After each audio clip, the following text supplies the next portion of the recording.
This channel is about to get spooky.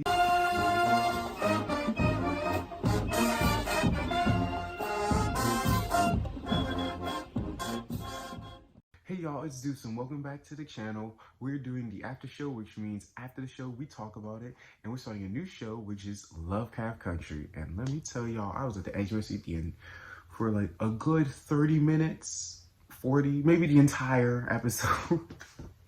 Okay, I know that's a stretch, but bro, with the real monsters and then the intangible monsters of racism, I was very nerve-wracking episode. But before I get into it, I just want you to say if y'all are interested in any more of my content and any more after shows, or maybe you like to learn about other black YouTube series or other online content, or you like to see me break down characters from random media, y'all should check out the iCards because they will be popping up with random links, okay? And check the description because anything that don't be in there might be in there. So yeah, let's get into the review. So let's start off how the show started off with the characters. Okay, so we have three main characters in the group anyway. So we have Letty, okay? Miss Letty, Miss Baby Driver Letty. Okay, she drove, there were 2 car chases in the show. Well, yeah, 2 car chases, but there were 2 moments with a car in which Letty was saving the other 2, you with the car, and I was like, wow. What a woman. What a woman. But yeah, she has a very interesting backstory of her family, and that I'm really interested to see how to go deep into it. And then there's also the fact that she's also an activist because she's apparently she's from DC, I think. And she was protesting there. So I'm interested to see how that plays into part to the story, if it does. Then we have Uncle George, which is so funny to hear because I have an Uncle George too. He doesn't make guides. He's a saxophonist. That's where I get it from. But yeah, this Uncle George, he makes like green books, for lack of a better term, which are basically books that help Black people travel and safely in this time period. Because this is the 50s, mind you, 1950s. So you know, you can't just travel anywhere. And honestly, apparently, according to Twitter, you still can't just travel anywhere. But we'll get into that later. But yeah, he has his loving wife, Hippolyta, and I'm sitting here like, people were named Hippolyta even then? That sounds like such an old name, like Greek old, well, ancient Greece. Greeks are still here now. But yeah, I was like, that's a very interesting name. And then finally, we have the main character, Tick. Tick is from Kentucky, and he's also a war vet, a Korean war vet. And that plays a part later on because apparently he has some Korean love interest. Well, I don't know love interest, but he knows some woman in Korea. I mean from Korea, not named Korea. So I'm interested to see how she plays a part in this series. I hope she's not just a phone call. But I've been working on my Korean, so if you know, maybe I'll actually never know what she's saying. I don't need that, because they said like speaking Korean. I was like, bro, I need to know what she's saying. But yeah, it's a very interesting group of characters, especially since Tick and Letty, they've known each other since high school, and they now have googly eyes for each other. So I know there's a romantic plot with it. I know what's gonna happen. So yeah, I'm very interested to see what they do with these characters, and I like the characters that we have so far. So here are some very interesting scenes I'd like to talk about.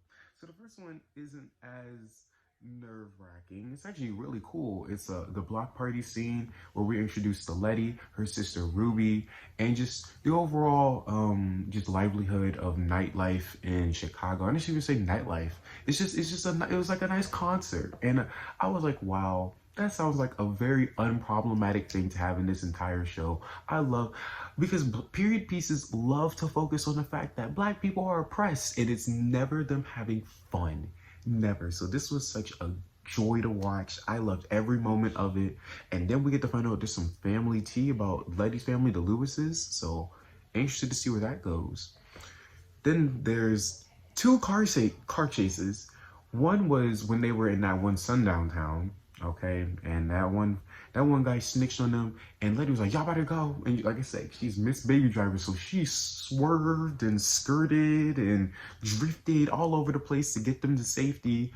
And Tick was like, "Oh, give me the strap." I mean, no, he didn't say give me the strap. He got the strap. My mistake. This is his gun, okay? And he started shooting at them too. Like I was like, "Yes, sir." This is the content I subscribed for.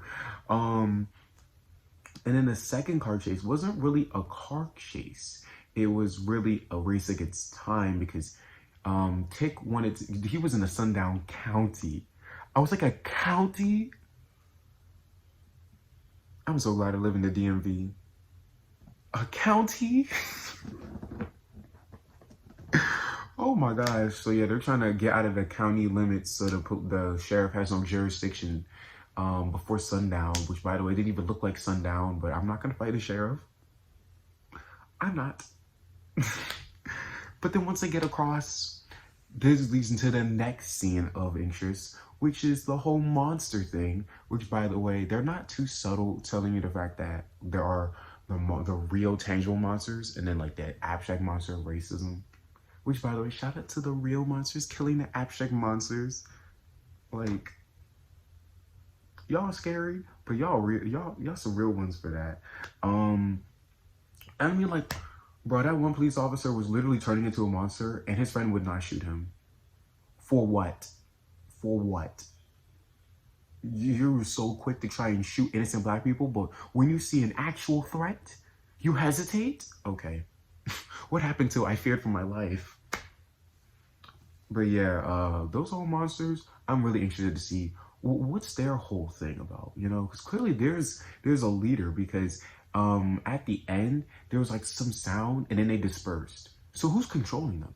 And where are these monsters even from? Are they aliens or are they like subterranean type of creatures? Because we know they can dig, so are they always underground and then they just live in that area at night? I just want to know, you know? What's the tea on that? And that brings me to my next point. Mysteries I need solved. Okay, so yeah, who are these monsters? Who's controlling them? Like, I need to know. I need to know. And then also need to know, who was that white woman in that first car chase? Because I don't know if you guys noticed, but her car was not damaged when the racist car was damaged. Okay, it flipped all the way over, and I'm pretty sure those guys are dead or severely injured, but she was unscathed, and so was her car. Does that red hat have magical powers? Questions that need answers. More questions that need answers. So we arrive, I mean, at the end of the episode, they arrive in Arden, Massachusetts at this huge estate, and then this one guy was like, "Oh, we were waiting for you, Atticus. Welcome home." Home?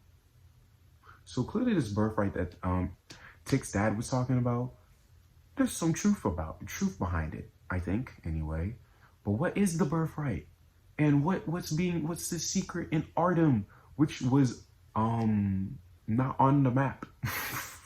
If y'all recall, it only had like a big Grim Reaper on Devon County. Although I think that was just about it being a sundown county. Ooh, that's saying that gives me chills. A sundown county? Oh my gosh.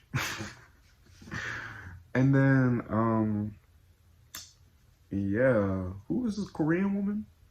Like, I know I brought it up earlier, but like, who is she? Is she a love interest? Or is she just a friend that he met in not, I'm gonna say Vietnam, in the Korean War? Like, who is she? Again, questions that need answers. I'm about to wrap this up with a couple of miscellaneous things. First of all, shout out to the guy who is getting head from another guy. As a bisexual and as a Negro, I love to see black gay love, or lust in this case. Speaking of black queer people, so that song that Ruby was playing apparently was an allusion to Sister Rosetta Tharpe, which is one of the pioneers of rock and roll, if you did not know. So shout out to that, again, black queer history. And then, what's speaking of music, anachronistic Tierra Whack. Why is Tierra Whack's music being played in a period piece set in 1950s? It's not adding up. What is the reason? I feel like there's something more than that. And finally, shout out to the James Baldwin narration that happened when they were driving from Chicago to various places in the Midwest. That was a nice touch. So yeah, thank y'all so much for watching. I hope y'all are excited for the series just as much as I am. And yeah, tell me about your favorite parts of the episodes, things y'all caught, maybe I didn't catch, because I know this is going to be that type of series that you're going to miss things. It's going to be a joy to rewatch. But yeah, thank y'all so much for watching. And I hope y'all have, and I will see y'all whenever. Ooh, I'm going to say y'all hope you have a wonderful day. Work is getting to me, y'all.